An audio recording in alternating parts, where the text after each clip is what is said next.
Bismillahirrahmanirrahim.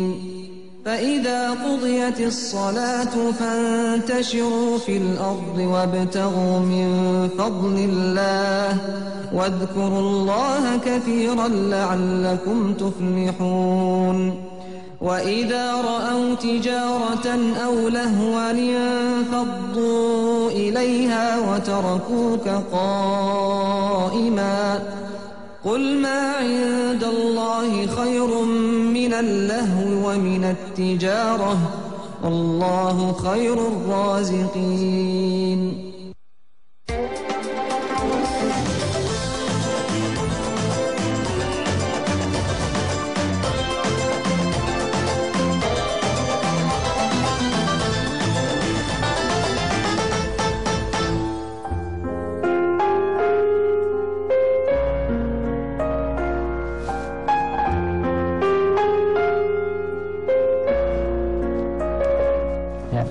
Assalamualaikum, selamat pagi teman-teman. Pagi ini kita akan membahas satu topik yang sangat-sangat diperlukan oleh semua orang, oleh semua rumah tangga, yaitu tentang paham finansial, paham tentang uang. Wah, menarik kan? Nah, mumpung masih ada waktu, silahkan diajak keluarganya ya merapat ke televisi, kita ikuti acara ini sama-sama. Jadi sayangnya ya, kita sekolah dari SD sampai kuliah, bahkan sampai S2, S3 sekalipun, keuangan ini tidak kita pahami secara konkret, cuma konsep-konsep saja gitu. Ambil contoh misalnya, guru-guru kita mengajarkan ya, bagaimana caranya agar kita mapan finansial, bagaimana caranya kita agar kaya misalnya. Apa yang diajarkan? Nah, diajarkan kita untuk menabung. Guru-guru kita mengatakan sedikit demi sedikit lama-lama jadi bukit katanya. Tapi kita ada 2 tahun, 3 tahun, 5 tahun ya, 10 tahun menabung nggak kaya-kaya juga. Karena sebenarnya prinsip menabung itu adalah sedikit demi sedikit lama-lama jadi bosan. Jadi bosan gitu. Kenapa? Karena uangnya nggak naik-naik, nggak nambah-nambah. Kenapa? Ya jelas saja. Kita lihat misalnya bunga atau bagi hasil di bank, itu setahun ini berapa? Ya, 6-8%. Kurang lebih seperti itu. Ya, bahkan deposito pun kita 2 miliar itu juga sekitar 8% sampai 10% setiap tahunnya. Sementara ya kita lihat inflasi. Setiap tahunnya berapa? Bisa 9-12%. Bahkan di lapangan bisa lebih daripada itu. Kita lihat aja ya, harga-harga naik seperti apa coba. Jadi uang yang kita letakkan di bank itu sebenarnya merosot nilainya. Walaupun kayaknya angkanya naik, tapi karena kemakan oleh inflasi ya, itu merosot. Kenapa? Karena angka inflasinya jauh lebih besar ketimbang bunganya atau bagi hasilnya dalam setahun. Nah, Islam itu syarat dengan ajaran, syarat dengan contoh juga. Kalau memang Islam mengajarkan kekayaan, tentunya Islam juga menunjukkan bagaimana caranya, bukan sekedar gagasan gitu. Kita lihat gimana caranya agar kita menuju ya minimal ya mapan finansial lah. Kalau kita sudah mapan, nah kemudian kita naik lagi, mungkin mudah-mudahan bebas finansial ya. Jadi ya oke, kemudian ya sangat oke, kurang lebih seperti itu. Kita lihat yang pertama. Jadi yang diajarkan oleh Islam pertama adalah perdagangan ya. Kedua apa? Investasi.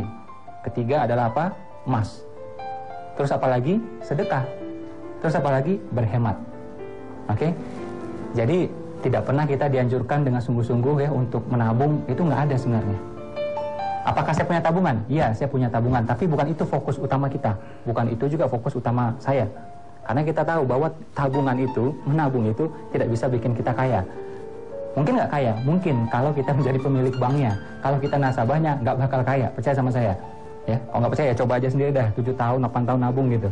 Nah, jadi miliki tabungannya tapi sekedarnya saja. Nah, selisihnya, sisanya kita gunakan buat yang lain. Apa itu? Perdagangan.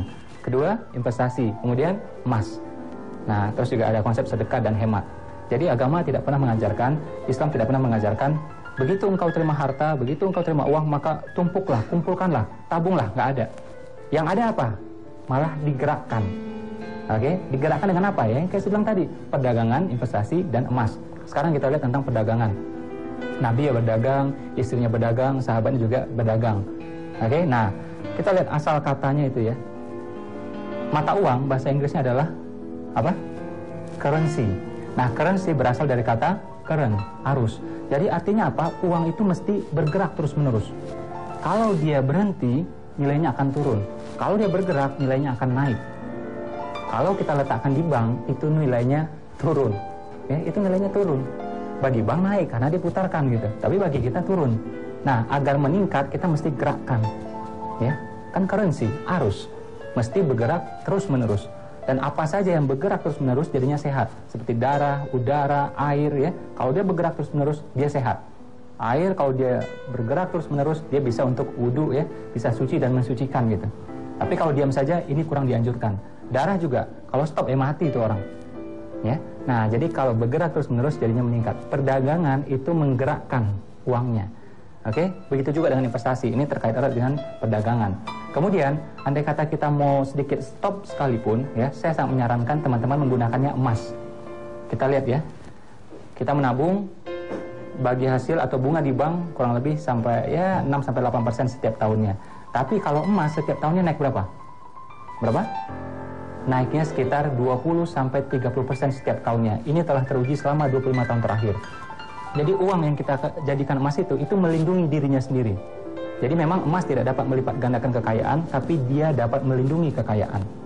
Caranya gimana? Ya simpel aja, ada uangnya beli emas, ada uangnya beli emas gitu. Saya tidak ada kerjasama dengan penjual emas loh, ya, jangan salah paham ya. Nah, saya mengajarkan ini buat teman-teman agar kita menjadi lebih baik lagi keuangannya, finansialnya gitu.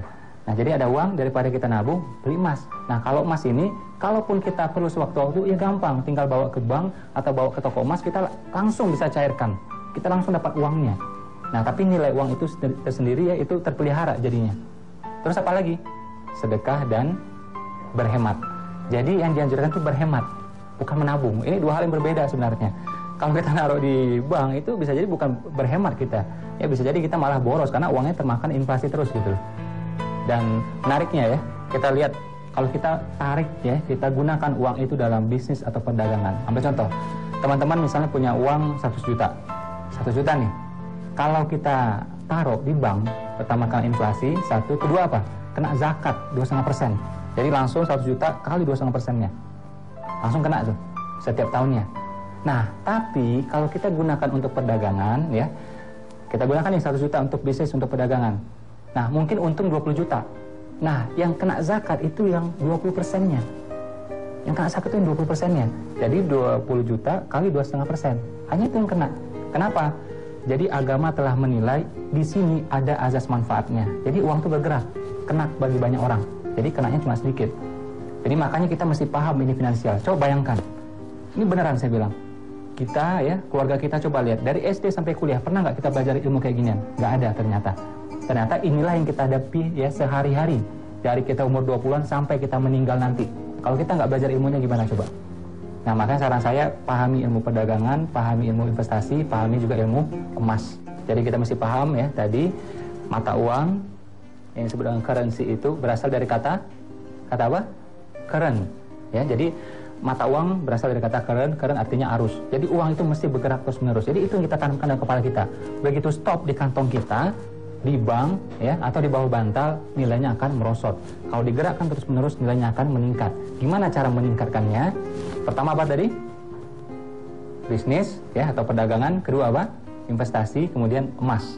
Ya, tambah lagi sedekah dengan berhemat. Nah, ini mudah-mudahan akan banyak manfaatnya bagi diri kita dan orang lain. Tapi kalau stop saja ya nggak ada manfaatnya jadinya. Kurang optimal lah manfaatnya. Jadi paham finansial, melek finansial ini sangat-sangat penting. Beberapa waktu yang lalu saya ketemu dengan Robert Kiyosaki. Ini pertemuan saya kedua dengan dia. Robert Kiyosaki adalah guru kekayaan nomor 1 sedunia. Dia juga mengajarkan seperti itu ya, bisnis dan investasi.